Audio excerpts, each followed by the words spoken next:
Courtney and I are going to show some beautiful examples of mulberry trees, which is a yummy wild edible berry that grows plentiful all over Dallas, Texas.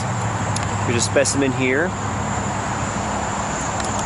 can see the berries are on this tree. They're purple when they're ripe. I recommend eating them ripe because unripe mulberries are hallucinogenic in a nauseous type of fashion. And this is a little parking area here. This leads to a secret mulberry patch that I found a few years back. And this has been cleared out a bunch since last time I've been here. They actually paved it. This was actually a mud trail a few years ago whenever I found it. So it's easier than ever. Yeah. So now we're veering off the trail here over to the left because I know of quite a few mulberry trees back here. La la la! In fact, this big guy over here is probably one. Yeah. I remember eating quite a few off this one, but he's been groomed, so his branches are higher up. It's harder to eat off of. So it looks like we are veering off into the wild. As you can see, the wildness is pretty high here, so you may be well served to wear pants, unlike me, who's going kilted.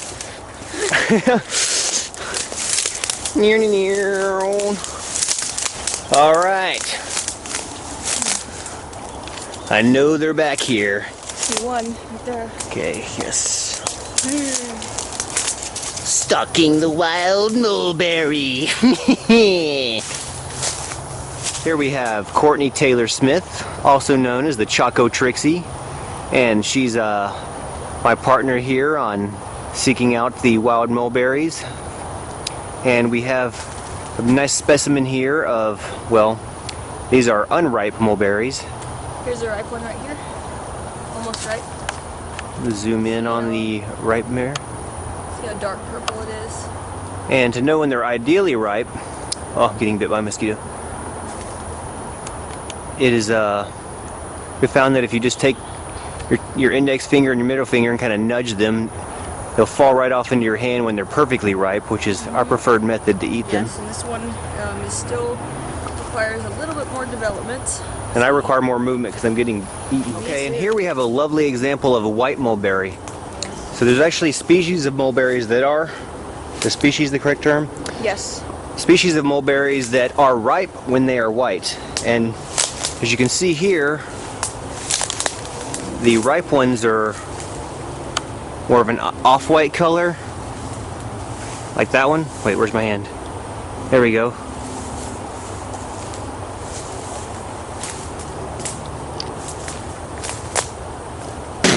Well, it's almost ripe.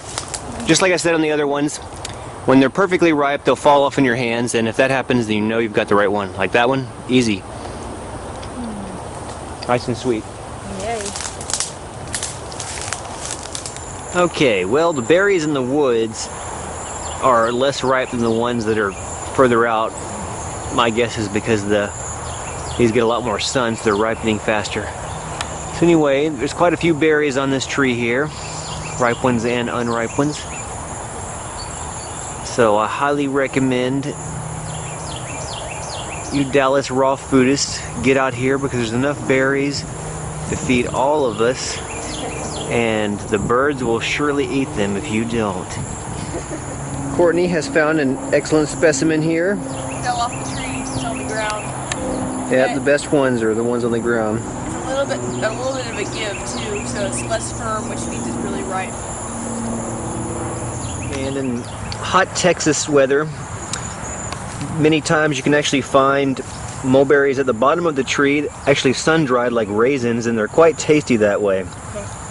Okay, well here's some ripe white mulberries in Brian's hands, which he's just about to eat right now. See how they're more of an off-white color as opposed to the white, which is unripe, no matter if you're talking about purple mulberries or the white mulberries. They're also more translucent colored too, like more clear. They look very much like noni, which, by the way, is related to mulberry. Noni is actually called Indian mulberry.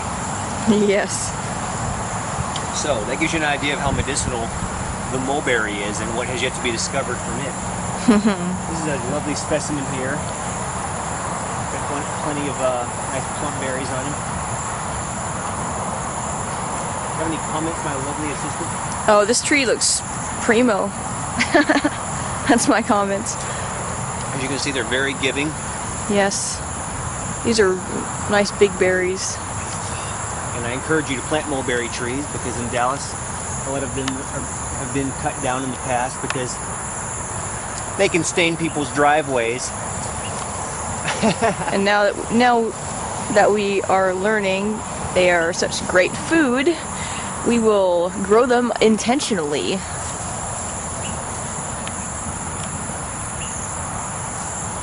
Demonstration on the easy way to harvest ripe mulberries. Grab the tree gently and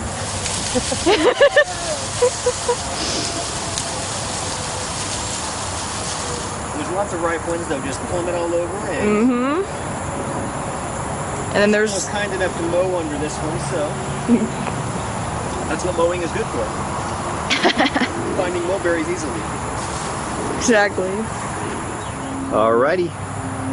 Another great strategy for harvesting mulberries that seem really high up is if you can reach the end of the branch and even pull it or jump up and grab it, then you could pull down that branch and then you can have access to more branches which you can also pull down, and these trees are very flexible so you can pull down a lot of branches. And another thing about red mulberries is they're more tart, so they have more of a You mean purple mulberries? yeah, purple mulberries is they're more acid sweet, and the white ones are more like juicy sweet. Okay, this is a nice easy specimen of the white mulberry, and Courtney's going to show you how to find ripe ones. They're kind of greenish yellow when they're unripe, and they're smaller, and ones that are ripe have more of a translucent, clear, off-white, sometimes almost a little bit purple color. And they, of course, they come off the branch very easily. Oh yeah, that one is very ripe, very sweet. That one too, and there's more right here. This is another good example, right there. That one's ripe. So ripe it. Put on the tree. Okay, here's a nice specimen that's off over by the parking lot, so you can see the tree for what it is a little better. And of course, there's quite a few berries that have fallen off into the gravel here. It's a shame because they're probably the tastiest ones of the bunch, fully ripe. So, Courtney, what are your insights or experiences eating wild food, and particularly mulberries today? Well, the more mulberries I eat, the more I can see ripe ones because my eyesight gets clearer. I tune into their energy more. So the more I eat, the more I see. Now for a lesson in presence.